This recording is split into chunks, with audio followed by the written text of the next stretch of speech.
샬롬, 사랑하는 성도 여러분, 귀하신 우리 주님 예수님의 이름으로 문안 인사를 드립니다. 오늘 하나님과 약속한 이 귀한 시간에 이렇게 함께 모여서 주님께 예배 드릴 수 있는 것은 다 우리 하나님의 은혜인 줄로 믿습니다. 우리 다 같이 함께 마음을 모아서, 정성을 모아서 하나님께 예배를 드리며 또 준비하신 은혜를 충만하게 받게 되기를 예수님의 이름으로 축복합니다. 다 같이 기도하면서 오늘 수요 예배 시작하겠습니다. 기도합니다. 여호와여, 주의 능력으로 높임을 받으소서. 우리가 주의 권능을 노래하고 찬송하게 하소서. 아멘. 사랑과 은혜가 충만하시고 존귀하시고 참 좋으신 하나님, 감사와 경배 예배를 주님께 정성껏 올려드립니다. 오늘도 하나님과 정하게 약속한 이 시간에 주님의 귀한 백성들이 하나님 앞에 나와 머리 숙이고 예배 드리는 것은 하나님의 인도하심이며 하나님의 은혜이며 하나님의 귀한 복인 줄로 믿습니다. 그러므로 하나님, 오늘 우리가 드리는 예배가 하나님께서 기뻐하시는 예배가 되기를 간절히 소원합니다.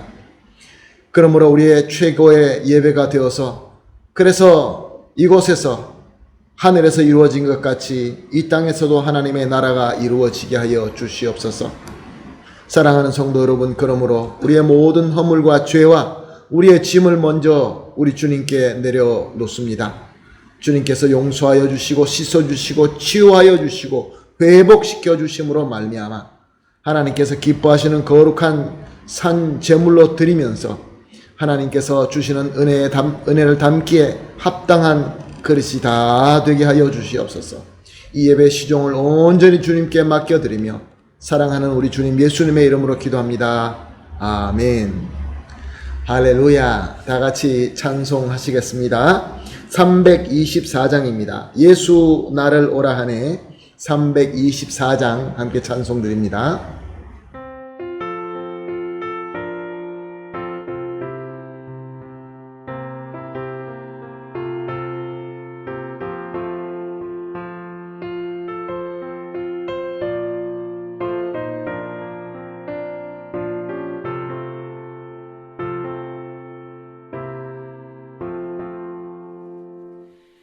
예수 나를 오라 하네. 예수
아멘. 할렐루야. 감사합니다.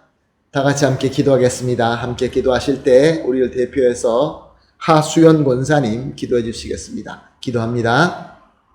죄가 많은 세상을 이처럼 사랑하시는 하나님, 그 사랑을 실천하기 위하여 이 땅에 오신 주님께 수요 예배의 자리에 모여 찬양하며 경배와 영광을 올려드립니다. 성탄절을 앞두고 예수님의 탄생의 비밀과 신비를 생각하며 내가 믿는 예수님은 누구신가에 대해 더 깊이 묵상하며 자신을 돌아보는 마지막 대림절 기간 되기를 기도합니다. 하늘에는 영광이요 땅에는 평화로우신 가장 기쁜 날에 역설적으로 하나님을 대적하는 일들이 해가 거듭할수록 더욱더 악하고 교모하게 우리 자녀 세대를 침범하고 있습니다.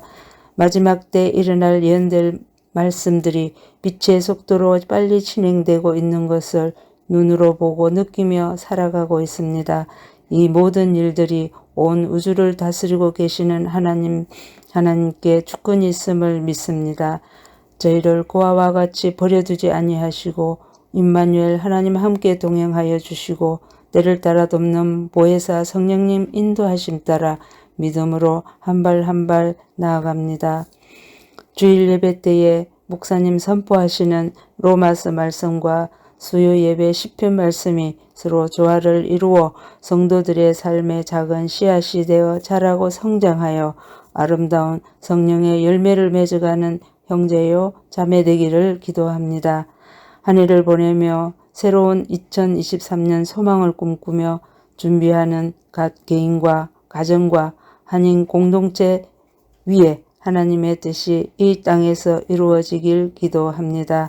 우리가 살고 있는 이 땅 아르헨티나가 경제적으로 오랜 불황 속에서 월드컵에 우승하여 온 국민이 하나 되어 기뻐하는 모습 속에 젊은이들이 새로운 소망의 싹트기를 기대합니다. 그러나 그 마음속에 축구와 선수들의 이름이 하나님 위에서 우상이 되지 않기를 기도합니다. 말씀을 선포하시는 백진국 목사님께 하나님의 권능이 임하여 듣는 저희들의 마음이 겸손한 마음으로 순종에 이르게 하소서. 두렵고 떨림으로 구원을 이루어가기를 소망하며 자기 백성을 죄에서 구원하신 우리 주 예수 그리스도 이름으로 기도합니다. 아멘. 아멘. 할렐루야. 감사합니다. 권사님의 간절한 기도가 우리 주 예수 그리스도 이름으로 다 이루어질 줄로 믿습니다. 하나님 말씀 보십니다. 계속해서 수요 예배 때 시편을 가지고 은혜를 받고 은혜를 나누고 있습니다. 오늘 우리가 함께 나눌 말씀은 시편 43편입니다. 시편 43편 1절에서 5절 말씀입니다. 우리 다 같이 함께 보시겠습니다. 말씀 봅니다. 하나님이여 나를 판단하시되 경건하지 아니한 나라에 대하여 내 송사를 변호하시며 간사하고 불의한 자에게서 나를 건지소서. 주는 나의 힘 되신 하나님이시거늘 어찌하여 나를 버리셨나이까? 내가 어찌하여 원수의 억압으로 말미암아 슬프게 다니나이까? 주의 빛과 주의 진리를 보내시어 나를 인도하시고 주의 거룩한 산과 주께서 계시는 곳에 이르게 하소서. 그런즉 내가 하나님의 제단에 나아가 나의 큰 기쁨의 하나님께 이르리이다. 하나님이여 나의 하나님이여 내가 수금으로 주를 찬양하리이다. 내 영혼아 내가 어찌하여 낙심하며 어찌하여 내 속에 불안해하는가? 너는 하나님께 소망을 두라. 그가 나타나 도우심으로 말미암아 내 하나님을 여전히 찬송하리로다. 아멘. 사랑하는 성도 여러분, 우리가 수요일마다 시편을 가지고 본문으로 삼고 말씀을 듣고 또 은혜를 나누고 있습니다. 지난 수요 설교를 통하여 이 시편 42편과 오늘 본문 시편 43편은 원래 한 시편이다 라고 말씀을 드렸습니다. 왜냐하면 이 두 시편은 동일한 언어와 울림과 운율과 조화를 가지고 있기 때문에 그렇습니다. 그리고 무엇보다 아주 뚜렷한 증거는 이 시가 후렴이 있는데 이 세 후렴으로 똑같이 나누어져 있다는 것입니다. 42편 5절 말씀이나 42편 11절 말씀이나 43편 5절 말씀이 후렴인데 그 후렴 자체가 똑같다는 것입니다. 그 후렴은 이렇게 이야기하고 있습니다. 내 영혼아 내가 어찌하여 낙심하며 어찌하여 내 속에 불안해하는가. 너는 하나님께 소망을 두라. 그가 나타난 도우심으로 말미암아 내가 여전히 찬송하리로다. 시인은 자기 스스로에게 왜 하나님을 믿고 있으면서도 낙심하고 불안해하느냐. 하나님의 소망을 두고 하나님께 찬송하라 라고 격려하고 있는 것입니다. 왜 그렇습니까? 우리가 믿는 하나님은 우리를 사랑하시되 불변하시게 영원히 변치 않는 사랑으로 우리를 사랑하며 우리를 지켜주시며 우리를 인도하시기 때문에 그렇습니다. 이 시편 저자는 그 하나님의 은혜를 깨닫고 이렇게 후렴으로 3번씩 하나님께 찬양하며 이렇게 기도하신 것입니다. 사랑하는 성도 여러분, 우리는 왜 이런 하나님을 온전히 믿지 못하고 하나님께서 주시는 은혜를 누리지 못하는 것입니까? 왜 우리는 두려워서 불안해하고 낙심해하고 그래서 우리 믿음이 흔들리는 것입니까?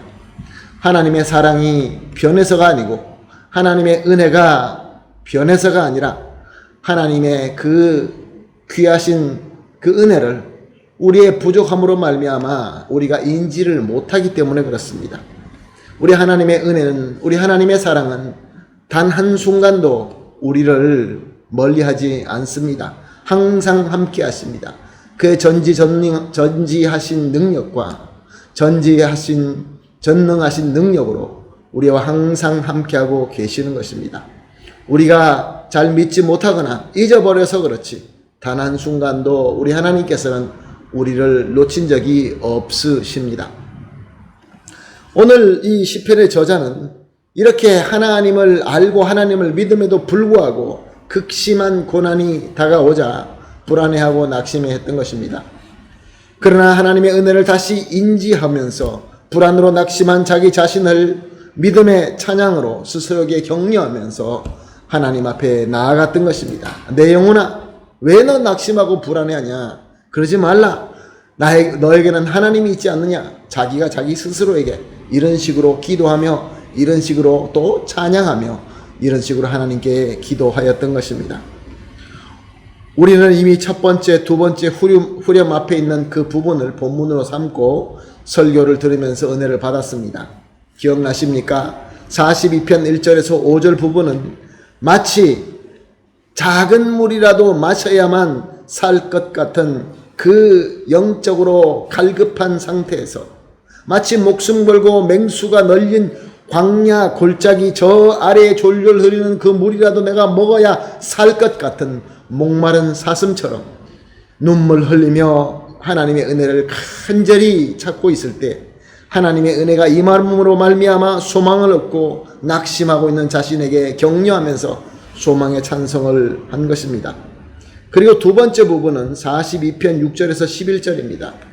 헤르몬산에서 급하게 강하게 흘러내리는 모든 것을 휩쓸어가는 급류처럼 내 힘으로 어떻게 할 수 없는 그 강한 힘으로 나의 모든 것을 무너뜨리고 있는, 나의 모든 것을 휩쓸어가는 그 고난의 풍랑 가운데서 하나님께 괴로움을 소리치며 하나님의 구원을 찾고 있었던 것입니다. 그러다가 하나님의 은혜를 다시 깨닫게 되고, 그래서 이제는 괴로움의 외마디가 아니라 하나님을 찬양하는 노래를 하면서 낙심하고 있는 자기 자신에게 또 이 후렴 부분을 스스로에게 찬양하며 하나님께 기도했던 것입니다. 바로 이 두 부분을 살펴보았습니다. 오늘은 이제 마지막 부분을 우리가 살펴보게 됩니다. 사랑하는 성도 여러분, 우리가 하나님께로부터 은혜 받은 백성이 맞습니다. 예수 그리스도께서 저와 여러분을 위하여 모든 것을 바쳐주시고 희생하시고, 그래서 대속하심으로 말미암아 우리는 구원받은 하나님의 백성이 되었습니다. 그렇지만 우리에게도 이 기가 막힌 시련들, 그 목마른 그 갈등과 아니면은 나의 모든 것을 다 휩쓸어 가버리는 그 막 엄청난 급류를 우리가 만날 때가 있습니다. 그럴 때마다 우리도 역시 오늘 이 시편 저자처럼 하나님 앞에 엎드려서 애통하게 됩니다. 아프고 괴로워서 눈물 흘리며 하나님께 기도를 하지요. 하나님, 내가 이렇게 힘들고 고통스럽고 너무나 어려운 것 하나님 아시지 않습니까? 라고 애절하게 기도를 하게 됩니다. 그런데 사랑하는 성도 여러분, 하나님의 은혜를 우리가 깨닫는다 한다 할지라도 우리의 고통과 고난이 그 자리에서 해결됩니까? 물론 그럴 때도 있지만 그렇지 않을 때도 참 많이 있습니다. 우리가 아무리 하나님께 부르짖어도, 아무리 눈물을 흘리고 가슴을 치고 하나님께 애절하게 기도하여도 문제가 해결되지 않고 더 힘들어지고, 그러므로 더 낙심될 때가 있습니다. 다 포기하고 싶습니다. 다 놓아버리고 싶습니다.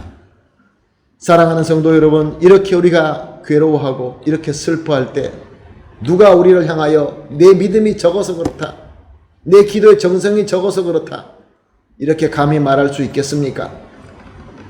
사랑하는 성도 여러분, 오늘 이 세 번째 부분에 시편 42편과 43편에 아주 귀한 하나님의 가르침이 있습니다. 하나님께서는 이렇게 우리에게 그 괴로운 가운데서 우리가 모든 것을 쏟고 애통하며 기도할 때 들어주시지 않는 가운데서 하나님께서 주시는 메시지, 하나님의 가르침이 있습니다. 하나님의 인도하심이 있습니다.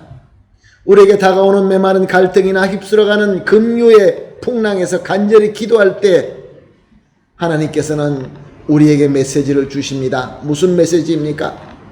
너는 과연 어떤 마음으로 나에게 기도하고 있느냐? 너는 어떤 마음으로 나에게 간구하고 있느냐? 사랑하는 성도 여러분, 우리가 하나님 앞에 간절히 기도하긴 하지만 그 기도에 그 아주 깊은 속에 어떤 뜻이 있습니까? 하나님, 내 기도를 들어주십시오. 내 생각대로, 내 고집대로, 내 욕망대로, 내가 원하는 대로 해결해달라라고 기도를 하고 있지는 않습니까? 사랑하는 성도 여러분, 우리가 이렇게 애절하게 기도한다고 해서 그 기도가 다 옳은 기도가 아니고, 우리가 애절하게 하나님 앞에 하나님을 붙잡고 매달린다고 해서 그것이 다 올바른 믿음이 아닌 것입니다. 사랑하는 성도 여러분, 내 마음대로, 내 고집대로, 내 생각대로 하나님께 매달리는 것이, 그것을 하나님께서 우리에게 매번 그럴 때마다 들어주시면 과연 우리의 신앙이 성장하고 자랄 수 있겠습니까? 과연 건강한 믿음으로 자랄 수 있겠습니까? 사랑하는 성도 여러분, 우리가 자녀를 키울 때 자녀들이 잘못된 것을 원하여서 때를 쓸 때가 있습니다. 그럴 때 우리는 어떻게 합니까? 그 때를 들어줍니까? 들어줄 만한 것은 들어줍니다. 그렇지만 정말로 잘못되었을 때, 자기 스스로의 고집과 교만으로 때를 쓰고 그것을 가져서는 안 되는데도 불구하고 때를 쓰게 되면 우리는 오히려 매를 들어서 잘못된 것을 고쳐줍니다. 사랑하는 성도 여러분, 우리가 간절히 기도할 때, 애절하게 기도할 때, 그래서 들어주시지 않아서 모든 것을 놓아버리고 싶을 때, 사랑하는 성도 여러분, 여기에 하나님의 뜻이 있습니다. 하나님의 뜻이 과연 무엇이겠습니까? 오늘 1절 말씀을 봅니다. 하나님이여 나를 판단하시되 경건하지 아니한 나라에 대하여 내 송사를 변호하시고 간사하게 불의한 자에게서 나를 건지소서. 여기서 많은 주석가들은 경건하지 아니한 나라를 다윗의 아들 압살롬이 세운 불법 정권이다 라고 해석을 합니다. 다윗은 많은 아들 중에 압살롬이 가장 아름답고 가장 똑똑한 아들이었습니다. 그러니 이 압살롬이 다윗이 보기에 얼마나 자랑스러웠을까요? 그런데 어느 날 압살롬은 다른 모든 형제를 죽이고 도망가게 됩니다. 그리고 시간이 또 많이 지납니다. 그래서 다윗이 다시 시간이 지난 다음에 압살롬을 다시 용서하고 데려옵니다. 왜냐하면 그동안에 잘못된 것을 깨닫고 이제는 괜찮을 것이라고 생각을 했기 때문에 그렇습니다. 그러나 이 압살롬은 아버지를 배신합니다. 쿠타타를 일으킵니다. 아버지에게 칼을 겨누고 나라를 빼앗고 심지어 아버지의 여인들을 대낮에 겁탈하는 천인공노할 짓을 저지릅니다. 그리고도 계속 다윗을 향하여 공격해 옵니다. 아버지를 죽이겠다는 것이죠. 이제 다윗은 아들에게 쫓기는 신세가 되어버리고 말았습니다. 이스라엘의 가장 영광스러운 왕이었던 다윗이 이제는 겨우 자기의 목숨이나 유지하기 위하여 도망다니는 신세가 되고 만 것입니다. 다윗이 만약에 자기 힘을 다시 재정비한다 할지라도 다시 자기 아들에게 칼을 겨누고 싸워야 하는 기가 막힌 상황이 되고 만 것입니다. 정말로 막장 드라마가 된 것이죠. 그러니 다윗의 마음이 얼마나 고통스럽고 얼마나 힘들었겠습니까? 2절 말씀 봅니다. 주는 나의 힘 되신 하나님이시거늘, 주는 나의 힘 되시는 하나님이시거늘 어찌하여 나를 버리셨나이까? 내가 어찌하여 원수의 억압으로 말미암아 슬프게 다니나이까? 정말로 하나님이 나를 버리지 아니하셨다면 어떻게 이렇게 기가 막히고 억울한 고통을 겪을 수 있습니까? 라고 하나님 앞에 도롱한 것입니다. 어찌하여 나를 버리셨습니까? 어찌하여 이렇게 원수에게 억압을 당하여 이렇게 슬프게 하십니까? 하나님 앞에 애절하게 기도한 것입니다. 다윗은 이미 우리가 본 것처럼 시편 42편과 43편 앞에 두 연에서 자기 마음, 자기의 그 고통스러운 마음을 표현했습니다.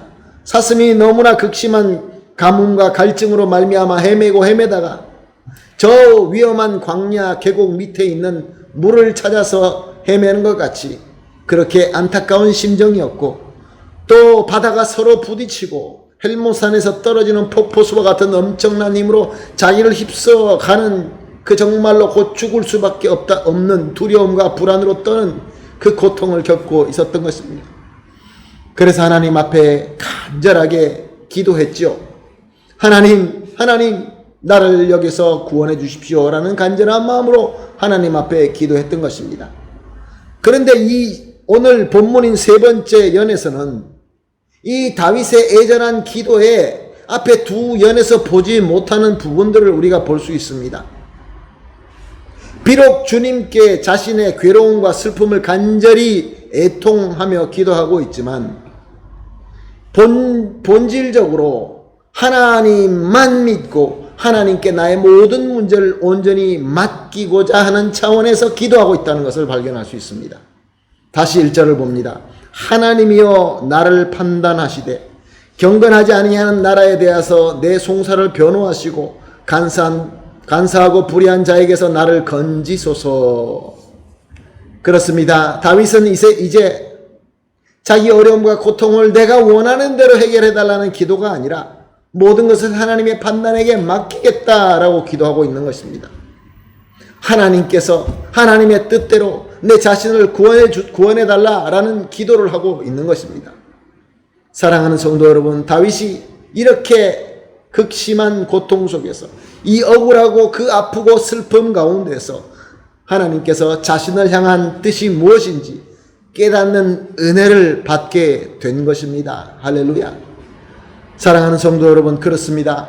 하나님께서는 우리가 하나님 앞에 모든 것을 항복하고 내려놓고 내가 하나님 편에 서는 것이지 하나님을 내 편에 세우고자 하는 그런 믿음을 원하지 않는다는 것입니다.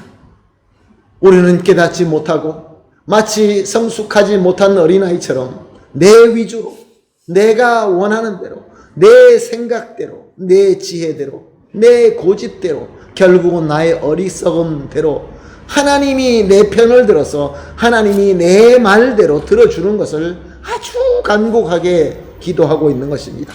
그것을 우리가 기도라고 하고 그것을 우리가 믿음이라고 고집하고 있는 것입니다.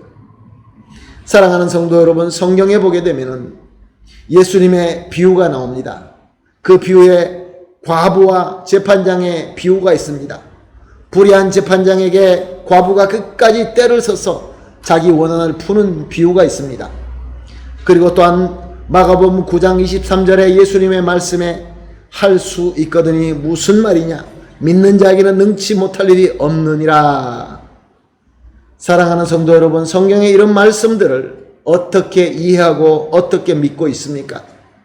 내가 원하는 대로 하나님께 계속 때를 쓰면 다 이루어 주신다라는 식으로 이해하고 있습니까? 주여 주여 믿습니다 라고 끝까지 매달리기만 하면은 그것이 참 믿음이고, 그렇게 매달리면서 기도해야 그것이 참 기도다 라고 주장하고 있습니까? 그렇게 우리가 주장할 때 그 기도가 이루어지지 않는다면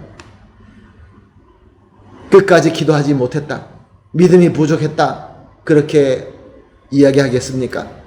사랑하는 성도 여러분, 우리가 성경을 볼 때 우리 주님의 역사가 어떻게 이루어졌습니까? 정말로 성경 말씀이 그렇게 가르치고 있습니까? 우리의 입장으로서, 우리의 생각으로서, 우리가 깨닫는 대로, 우리의 경험대로, 우리의 지혜대로 하나님 내가 원하는 대로 들어주십시오라고 끝까지 매달리는 것이, 그것이 참 기도며 그것이 참 믿음입니까? 성경을 부분적으로 골라서 보면은 그렇게 볼 수도 있습니다. 그러나 사랑하는 성도 여러분, 성경 전체를 볼 때 하나님의 뜻은 그것이 절대로 아닙니다. 우리 주님의 제자들, 사도들은 요한을 빼고 다 순교하였습니다. 그 누구도 부여없게 살지 못했고 세상적으로 볼 때 편안하게 산 제자가 한 사람도 없습니다. 우리의 대다수의 신앙의 선배들도 역시 마찬가지로 힘들게 고난을 받으면서 살았습니다. 저들이 간절하게 기도하지 않았기 때문에 그랬을까요? 저들의 믿음이 부족해서 그랬을까요? 사랑하는 성도 여러분, 절대로 그렇지 않습니다. 억울하게 핍박을 받고 불의하게 죽음을 당했지만 이것은 믿음이 부족해서도 아니고 기도가 부족해서도 아닙니다. 사랑하는 성도 여러분, 무엇을 의미하는 것입니까? 성도가 세상에서 고난과 고통을 받고, 그래서 하나님 앞에 기도하는데도 불구하고 고난은 더 극심해지고 더 이상 하나님을 붙들고 더 지탱할 수 없을 정도가 될 때 우리가 깨달아야 되는 것은, 하나님께서 나의 모든 것을 내려놓고 하나님 편에 서라라는 하나님의 부르심인 것을 깨달으시기를 예수님의 이름으로 부탁드립니다. 사랑하는 성도 여러분, 내가 원하고 내가 욕망하는 고집을 버려야 됩니다. 오직 하나님 편에 내가 서야지, 하나님이 내 편에 서달라고 간구하는 그런 기도와 그런 믿음은 너무나 어리고 너무나 미숙한 믿음일 뿐인 것입니다. 오늘 3절을 봅니다. 주의 빛과 주의 진리를 보내시어 나를 인도하시고 주의 거룩한 산과 주의 계시는 곳에 이르게 하소서. 무슨 말씀입니까? 주의 빛과 진리, 신약적으로 이야기하면 우리 주 예수 그리스도이시죠. 구원의 예수 그리스도를 의인화한 표현인 것입니다. 다윗에게는 주님의 빛과 진리는 하나님의 능력과 하나님의 구원에 내 자신을 맡긴다라는 뜻으로 이해할 수 있습니다. 다윗은 그동안 하나님을 내 쪽으로 굳게 붙잡는 간절한 그 간구함과, 그래서 그것을 그대로 끝까지 밀고 나가려고 하는 고집과 또한 어리석음이 있었습니다. 이것을 다윗이 깨닫게 된 것입니다. 그래서 이제 주의 빛과 주의 진리를 나를 보내주시어서, 주님이 내가 끌어당기는 주님이 아니라 주님이 나를 인도하셔서 주의 거룩한 산과 주의 계시는 곳에 내가 이르게 하소서라고 기도하게 된 것입니다. 참 믿음과 참 기도를 깨닫게 되는 은혜를 받게 된 것입니다. 사랑하는 성도 여러분, 지금 저와 여러분이 하나님께 드리는 기도는 어떤 기도입니까? 우리의 믿음은 어떤 믿음입니까? 지금 우리는 참 어려운 때에 살고 있습니다. 배교의 시대, 가짜가 진짜처럼 보이고 진짜가 가짜처럼 보이고 사탄 마귀가 공격해 오는데 이것이 정면 충돌이 아니라 아주 교묘하게 우리를 유혹하고 넘어뜨리는 그러한 어려운 시대에 살고 있습니다. 모든 것들이 혼잡스럽습니다. 경제적으로나 정치적으로나 사회적으로 모든 것들이 혼란하고 어려운 시대에 살고 있습니다. 이때 우리는 어떤 믿음을 가지고 어떻게 기도해야 되겠습니까? 아직도 하나님이시여 하나님이시여 하나님이 내가 원하는 대로 서주십시오, 하나님이 나의 고집대로 따라주십시오, 이렇게 기도하시겠습니까? 사랑하는 성도 여러분, 간절함이 믿음이 아니고 애절함의 그 정성이 참 기도가 아닌 것입니다. 우리가 참으로 깨닫고 가져야 할 믿음과 기도는 오늘 본문이 우리에게 가르쳐 주는 대로 내가 내 편에 꽉 붙잡고 있는 하나님이 아니라 반대로 내가 하나님 편에 서서 하나님의 인도하심에 따라가는 그 믿음과 기도가 참 믿음이며 참 기도인 것입니다. 하나님께서 이제 모든 것을 놓으라고 하십니다. 내 고집을 놓고 너의 편견을 내려놓고 너의 교만을 내려놓고 겸손하게 나를 따라와라. 모든 것을 내려놓고 나를 따라오라 라고 초대하고 계십니다. 오늘 4절을 봅니다. 그런즉 내가 하나님의 제단에 나아가 나의 큰 기쁨에 하나님께 이르리다. 하나님이여 나의 하나님이여 내가 수금으로 주를 찬양하리로다. 내가 하나님께로 나아갔더니 하나님이 인도하신 대로 내가 모든 것을 내려놓고 순종했더니 하나님께서 나를 찬양하게 하시는 것입니다. 그래서 다시 오늘 이 시인의 저자는 5절로 다시 한번 후렴 부분을 찬양합니다. 내 영혼아 내가 어찌하여 낙심하며 어찌하여 내 속에 불안해하는가. 너는 하나님께 소망을 두라. 그가 나타나 도우심으로 말미암아 내 하나님을 여전히 찬송하리로다. 아멘. 할렐루야. 사랑하는 성도 여러분, 여기에 비밀이 있습니다. 우리가 어떤 심한 상황에 있다 한다 할지라도, 그 어떤 역경과 환난 가운데 있다 할지라도 기쁨으로 하나님께 찬양하기를 원하지 않으십니까?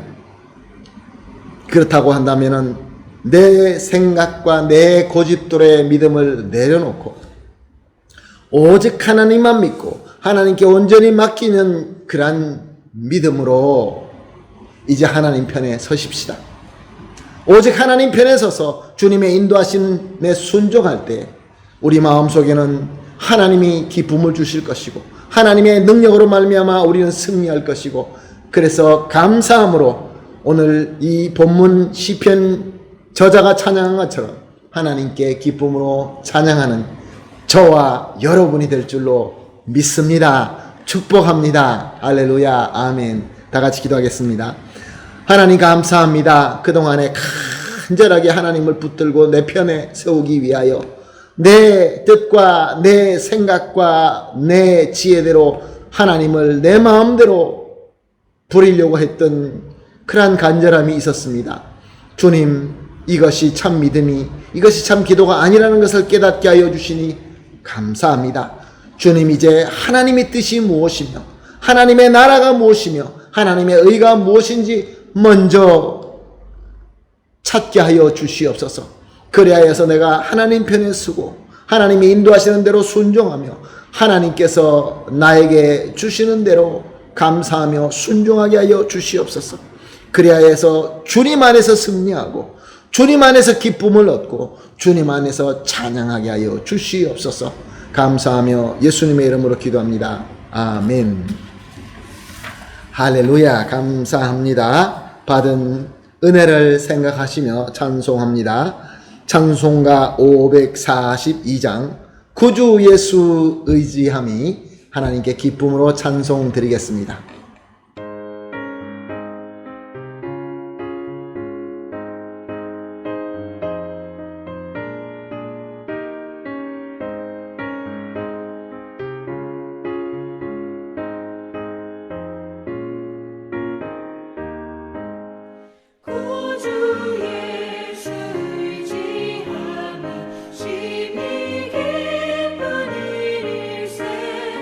영생 허락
아멘. 할렐루야. 감사합니다. 이제 우리 주님께서 가르쳐 주신 주기도문으로 오늘 수요 예배 마치도록 하겠습니다. 다 같이 기도합니다. 하늘에 계신 우리 아버지요, 이름이 거룩히 여김을 받으시오며 나라의 마옵시며 뜻이 하늘에서 이룬 것 같이 땅에서도 이루어지이다. 오늘날 우리에게 일용할 양식을 주옵시고 우리가 우리에게 죄 지은 자를 사하여 준 것 같이 우리 죄를 사하여 주옵시고 우리를 시험에 들지 말게 하옵시며 다만 악에서 구하옵소서. 대개 나라와 권세와 영광이 아버지께 영원히 있사옵나이다. 아멘.